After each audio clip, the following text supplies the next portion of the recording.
Almusal tayo. Ayan. Yan lang almusal natin ngayong umaga. Ayan. Maanghang yung ating noodles na yan.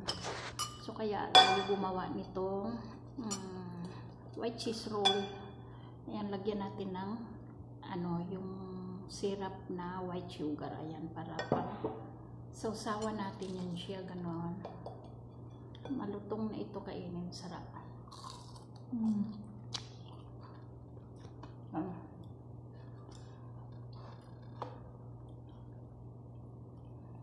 So ayan, kain tayo.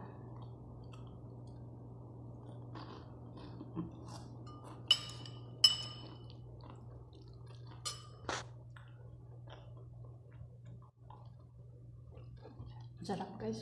Gusto kong balik-balikin kain ito. Sausaw muna natin.